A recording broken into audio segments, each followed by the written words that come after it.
अभी जो रुझान है वो हमारी आशा के अनुरूप हैं, लेकिन परिणाम आने की हम प्रतीक्षा करेंगे। मुझे बार बार इस बात को कहने में कोई संकोच नहीं है कि दिल्ली में हमारे कार्यकर्ताओं ने बहुत जुनून और शिद्दत के साथ काम किया है और जनता ने भी भरपूर आशीर्वाद दिया है।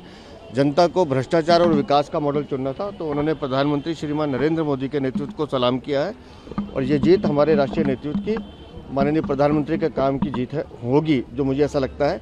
निस्संदेह हम दिल्ली में डबल इंजन की सरकार बनाएंगे। सबसे पहले तो भारतीय जनता पार्टी के लोगों को जीत मिली है, उन्हें बधाई, और आशा करता हूं कि जो जनादेश दिल्ली की जनता ने उन्हें दिया है उसकी वो प्रतिपूर्ति करेंगे और वे सब आम आदमी पार्टी के लाखों करोड़ों कार्यकर्ता जो अन्ना आंदोलन से आए, जिनके बहुत ही निश्चल, निष्पाप और बड़े भारत की राजनीति को बदलने के सपने की हत्या एक निर्लज्ज, नीच, मित्रहंता, आत्ममुग्ध और चरित्रहीन व्यक्ति ने की, उसके प्रति तो क्या संवेदना। दिल्ली को उससे मुक्ति मिली और मैं ये जानता हूं कि अब जो आम आदमी पार्टी में लोग बच गए थे सत्ता के लोभ में, लालच में, पदों के लिए, उस पैसे के चक्कर में, वे सब भी अब वापस जाएंगे, लौटेंगे, कुछ अपने व्यवसायों में लौटेंगे, कुछ पार्टियों में चले जाएंगे और पतन यहाँ से प्रारंभ हुआ है उन लोगों का। मेरे लिए कोई प्रसन्नता का और दुख का विषय नहीं है, मैं बीच में खड़ा हूँ। प्रसन्नता इस बात की है कि करोड़ों लोगों ने आशा लगाई थी, करोड़ों लोगों ने, लोग अपनी नौकरियां छोड़ के आए थे, व्यवसाय छोड़ के आए थे, दुश्मनियां ली थी लोगों ने, उन सब की हत्या एक आत्ममुग्ध आदमी ने, एक चरित्रहीन आदमी ने अपनी निजी महत्वाकांक्षाओं की पूर्ति के लिए की।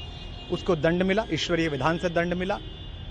प्रसन्नता इस बात की भी है कि न्याय हुआ।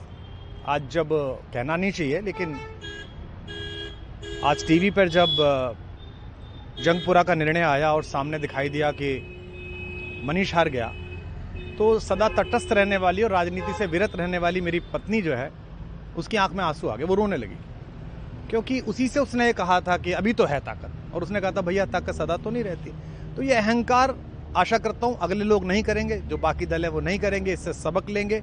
और दिल्ली के नागरिकों को मैं अच्छे शासन के लिए बधाई देता हूँ। अब भारतीय जनता पार्टी अपने नेतृत्व में सरकार बनाकर दिल्ली के जो दुख थे पिछले 10 वर्ष के, उन्हें दूर करे। और आम आदमी पार्टी के समस्त कार्यकर्ताओं को कहता हूं कि आपने जिस किसी भी लोभ लालच में, सब कुछ जानते हुए एक ऐसे व्यक्ति के समर्थन में काम किया जिसने अपने मित्रों की पीठ में झुरा घोंपा, गुरु को धोखा दिया, अपने साथ कंधे से कंधा मिला के लड़ने वाली महिलाओं को अपने घर लाके पिटवाया, अपनी निजी सुख और साधन के लिए जनता का पैसा खर्च किया, अब उससे आशा लगानी छोड़ें, अब बाहर निकलें, अपना अपना जीवन देखें। मुझे राघवेंद्र सरकार राम की कृपा मिली, जिनका ये घर है, जिनकी कृपा से मैं यहाँ खड़ा हूँ। मुझ पर कृष्ण कृपा हुई कि मैं इस निर्लज्ज सर्कस से बाहर आ सका।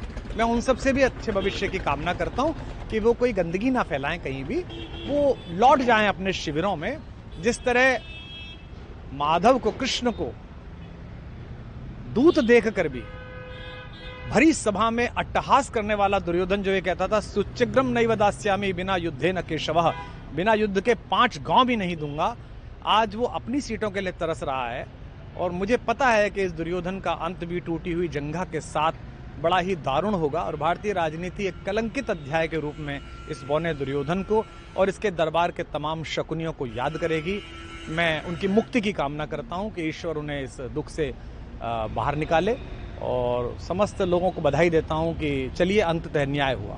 सर, बात करें दिल्ली के चुनाव या यूपी के उपचुनाव मिर्जापुर को लेकर, चुनाव आयोग पर तमाम तरह के आरोप लगाए जा रहे हैं। अखिलेश यादव ने कल कहा कि वहाँ उपचुनाव में मिलकर, ये राजनीतिक विषय है, इस पर मैं राजनीतिक कार्यकर्ता नहीं हूँ, तो इस पर मेरी टिप्पणी शोभनीय नहीं है, वो आपस में सब जाने। लेकिन दिल्ली के चुनावों को लेकर एक मिश्रित प्रतिक्रिया है।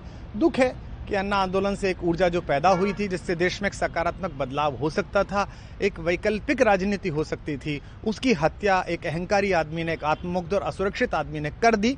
मैं आशा करता हूं कभी ना कभी भारत में ऐसा सूर्योदय किसी न किसी दल में अवश्य होगा, जो भारत को जहां पहुंचना है वहां पहुंचाने का मार्ग प्रशस्त करेगा। जंगपुरा विधानसभा का चुनाव हम सब कार्यकर्ताओं ने मिलकर बहुत मेहनत से लड़ा।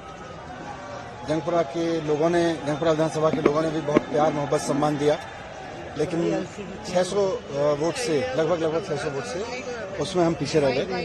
तो मैं जो कैंडिडेट जीते हैं उनको बधाई देता हूं और उम्मीद करता हूं कि जंगपुरा की समस्याओं को वो हल करेंगे, जंगपुरा के लोगों की जितनी भी चीजें हैं उनको हल करेंगे। बाकी तो अब बाकी देखते हैं। सर, काफी टफ फाइट रही है, कैसे देखते हैं? कहाँ चूक हो गई? नहीं, अब चूक तो आपको बताएंगे एनालिसिस करके